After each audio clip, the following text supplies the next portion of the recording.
Halo semua, ketemu lagi sama aku Yusri Adiputra. Di video kali ini aku mau review Sony Xperia X Compact. Ini dia handphonenya. Nih ya. Oh ya, handphone ini bukan punya aku ya. Jadi aku dipinjamin sama teman aku, disuruh untuk nge-review handphone ini.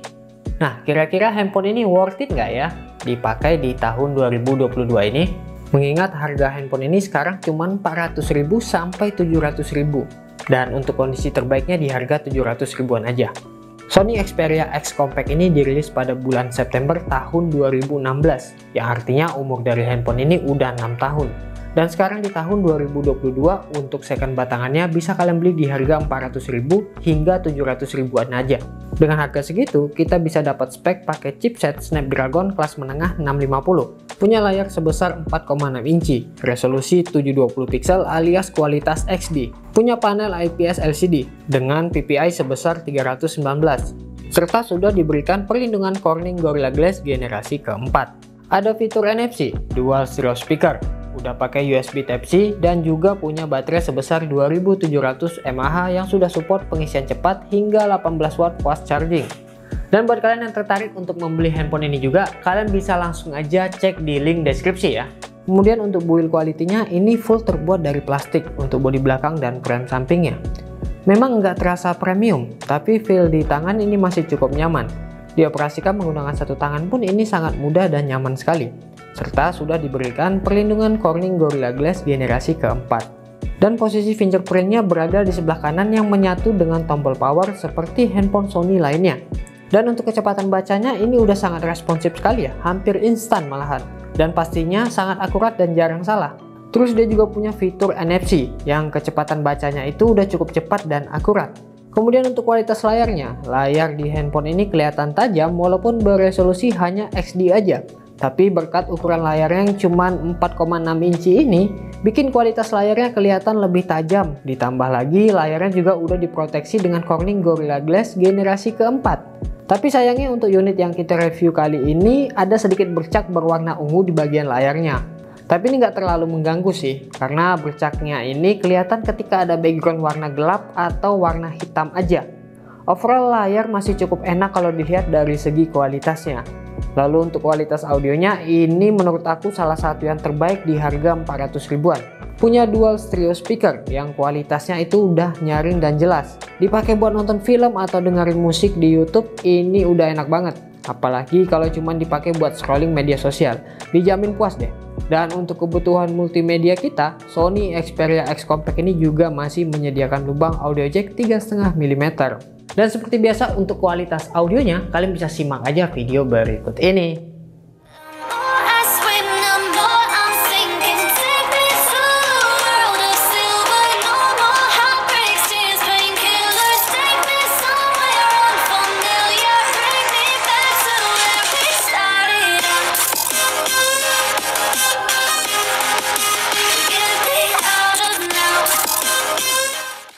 Lalu untuk kameranya, Sony Xperia X Compact ini punya satu kamera di belakang yang beresolusi 23 megapiksel dengan bukaan f2.0. Dan untuk perekamannya bisa rekam gambar hingga resolusi Full HD 1080 pixel di 60 fps. Kemudian untuk kamera depan, kamera selfie-nya punya resolusi 5 megapiksel. Walaupun resolusinya kecil, tapi setidaknya dia mampu merekam gambar hingga resolusi Full HD 1080 pixel di 30 fps. Terus dia juga punya tombol shutter kamera yang bisa berfungsi walaupun handphone ini dalam keadaan layar mati. Jadi ini cukup mempermudah kita ya, yang sewaktu-waktu butuh ambil momen secara tiba-tiba. Overall untuk kualitas kameranya, menurut aku ini masih salah satu yang terbaik di harganya. Berikut untuk hasil-hasilnya.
Dan seperti biasa untuk kualitas videonya, kalian bisa simak aja video berikut ini. Oke, ini adalah contoh perekaman kamera depan dari Sony Xperia X Compact. Untuk perekamannya dia bisa ngerekam hingga resolusi Full HD di 30 fps ya. Walaupun resolusinya kecil ya, cuma 5 megapiksel, tapi dia mampu merekam hingga kualitas Full HD. Dan itu kalau dipakai buat kebutuhan YouTube itu masih sangat bisa ya, masih bisa dipakai kali ya. Masih bisa lah, karena kan minimal YouTube itu Full HD ya untuk kebutuhan kontennya ya. Untuk stabilisasinya juga udah aktif ini. Kalau aku pakai buat jalan-jalan aja ya kayak gini ya. Ini lagi sore ya, jadi agak kuning-kuning muka aku. Kurang lebih kualitasnya kayak gini. Nah, kalian bisa lihat sendiri. Dan audio aku juga kalian bisa dengerin juga ya. Oke, gimana nih? Tulis di kolom komentar ya pendapat kalian. Oke, ini adalah contoh perekaman kamera belakangnya.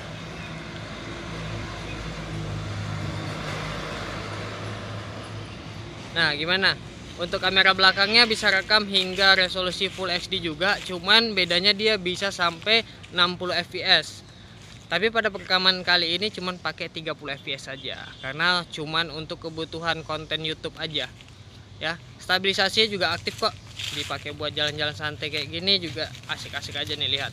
Kualitasnya bagus. Jadi kalau kalian mau jadi konten kreator, budget atau dana kalian tipis, ya bisa pakai handphone ini aja sih. Tuh lihat. Kualitasnya seperti ini. Suara audio aku juga kalian pasti bisa dengerin ya. Oke. Kurang lebih kayak gini hasilnya. Sorry ya kalau banyak suara motor ya guys ya. Memang kita di tepi jalan guys. Oke, kurang lebih hasilnya seperti ini. Dan tulis di kolom komentar pendapat kalian tentang Sony Xperia X Compact ini. Terima kasih. Kemudian untuk performanya, Sony Xperia X Compact ini pakai chipset Snapdragon 650, chipset mid-range pada zamannya. Jadi kalau misalnya mau dibandingkan dengan chipset zaman sekarang, itu mirip-mirip sama chipset MediaTek Helio P35, cuma lebih cepat panas dibandingkan P35. Terus untuk jaringannya ini single SIM, dan untuk unit yang kita review kali ini cuma bisa pakai WiFi aja ya. Tapi dengan harga 400.000, apakah worth it untuk dibeli?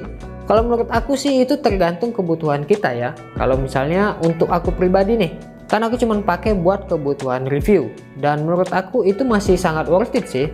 Terus kalau dipakai buat kebutuhan sekolah online misalnya, itu juga masih worth it. Intinya sih selama handphone ini bukan dijadikan untuk daily driver, itu masih worth it kok. Terus untuk OS-nya, handphone ini berbasis OS Android 6 yang bisa di-upgrade lagi hingga OS Android 8. Dan itu udah mentok ya, jadi nggak bisa dapat update lagi ke OS Android 9 atau 10. Tapi ya walau cuman pakai OS Android 8, ini performanya masih cukup enak kok. Dipakai buat multitasking juga masih lancar. Karena didukung dengan RAM sebesar 3GB dan internalnya 32GB. Tapi masih bisa diperluas lagi pakai microSD. Lalu untuk performa gamingnya masih asik lah, main game-game ringan masih cukup enak. Cuma pengalaman penggunaan untuk main game di handphone ini itu agak kurang ya, karena layarnya yang kecil ini. Tapi mau gimana lagi, kan namanya handphone ini aja udah compact. Jadi memang ditujukan buat orang-orang yang suka dengan layar yang ukurannya kecil atau compact. Terus kekurangan lainnya kalau dipakai buat main game, handphone ini cukup terasa panas.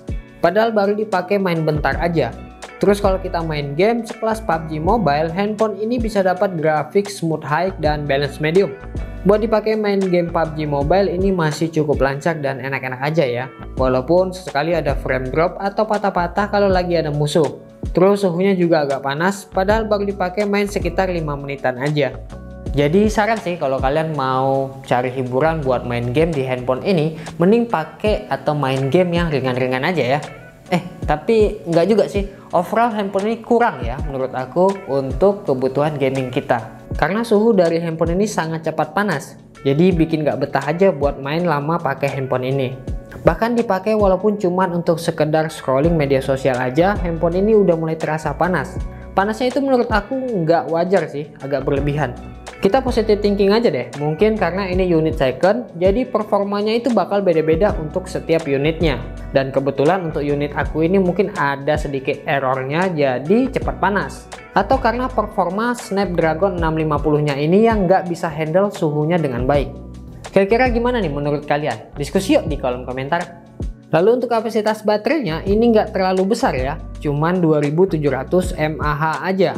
Tapi setidaknya sudah support fast charging 18 watt. Terus untuk pengisiannya walaupun nggak terlalu cepat, tapi ini udah cukup bagus sih menurut aku di harganya.